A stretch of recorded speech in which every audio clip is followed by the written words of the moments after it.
Normalmente cuando el beneficiario se jubila, se sorprende porque quizás cobre menos de lo que esperaba cobrar. Es una realidad de que ANSES a veces no aplica los índices y demás que están previstos por la Corte Suprema de Justicia de la Nación. La Corte Suprema tiene fallos sobre reajustes, sobre movilidad, que ANSES no los aplica de modo general. Entonces, ¿cómo podemos lograr nosotros una justa recomposición de esos haberes? A través de un reclamo de reajuste. El reclamo de reajuste tiene dos etapas, una administrativa y una judicial, que debe realizarse sí o sí, porque en la sede administrativa estos reclamos normalmente no se solucionan porque son denegados por el organismo administrativo. No obstante, hay que agotar la vía y tienen que ir a la justicia. A veces muchos jubilados se resisten y dicen no, porque es un trámite muy largo y no sé si cobraré o no, si voy a estar. Yo siempre les digo que es un derecho que les asiste y que uno hace el trámite previo a hacer un cálculo, ¿no es cierto?, con un sistema específico, previsional, y uno hace una demanda sobre un cálculo seguro, sobre una viabilidad concreta. Entonces, esa demora es como un ahorro a largo plazo, porque si no lo hacen, digamos, no se los pagan, y haciendo el juicio le pagan todos los conceptos retroactivos. ¿Qué es importante determinar? Por un lado, lo que se reclama es que redeterminen el haber inicial, es decir, el sueldo inicial de jubilación, y por otro lado, la movilidad.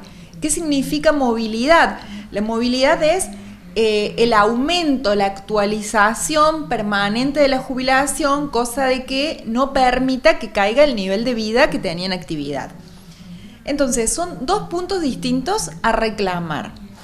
Hoy en día ya tenemos una nueva ley de movilidad que se sancionó hace muy poquito, en diciembre, y comenzó a regir a partir del mensual de marzo. Pero si nosotros vamos para atrás, nosotros tenemos un montón de conceptos a reclamar. ¿Por qué? Sin ir más lejos, por ejemplo, en diciembre de 2019 se dictó la ley de solidaridad, bueno, y con eso se suspendió la movilidad y le pagaron a los jubilados aumentos por decreto. Bueno, eso es atacable. ¿Por qué? Porque no se está pagando conforme debería ser constitucionalmente y demás. O sea, entonces, siempre hay conceptos a reclamar y siempre el jubilado cobra, esos juicios se cobran, son lentos. Me dice, uy, si yo no estoy, bueno, si el jubilado no está, cobrará la esposa, pero cobran.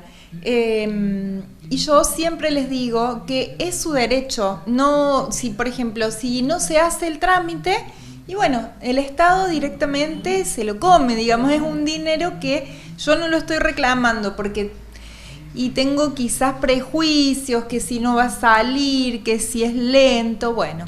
No cobro yo, cobra mi señora. Se demora mucho porque son trámites realmente lentos, hay mucha burocracia.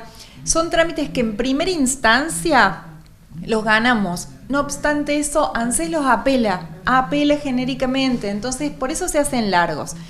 Pero no cobra la esposa, cobrarán los hijos, o sea, quizás no en el mismo orden de prelación, porque uno sabe que siempre hay un orden de prelación, los mayores de 80 años, enfermos terminales, y bueno, y los hijos a veces quedan más atrás, y tiene lógica que así sea, pero no se pierde. Claro. Y los jubilados quizás a veces tienen el pudor de poder reclamar cuando consideran que el monto no es sustancioso como para poder hacerlo. Estamos hablando de montos que hoy todo vale la pena, ¿no? Cualquier cifra, pero ¿vale la pena? Realmente vale la pena, pero hay que hacer un análisis exhaustivo respecto de con qué ley se jubiló, en qué época se jubiló, porque según la época en la que se jubiló es la doctrina de la Corte imperante, ¿no? Supongamos, una persona que se jubila hoy que tenemos una ley de movilidad, quizás ya no son tanto los conceptos de movilidad que tenemos para reclamar, pero sí lo relativo a la redeterminación del haber inicial, que hacen diferencias muy importantes. Supongamos que tenemos un señor que se jubiló, que tengo muchos todavía que quizás nunca hicieron el reclamo. Previo al año 94, que salió la ley 24241, que es con la que actualmente se jubila la gente. Esas jubilaciones dan unas diferencias muy importantes. Quien se jubiló entre 2002 y 2006, con el caso Badaro, quien se jubiló, o sea, yo tengo que hacer un encuadre respecto del caso concreto, hacer el cálculo para poder decirle a cada uno exactamente qué diferencia le correspondería. Pero podría afirmarte que en el 90% de los casos las diferencias son importantes. Y cuando digo son importantes, arrancan en un 30%. Entonces, a veces no, hay casos de que, bueno, por suerte o casualmente fueron correctamente pagados, pero en su gran mayoría no es así.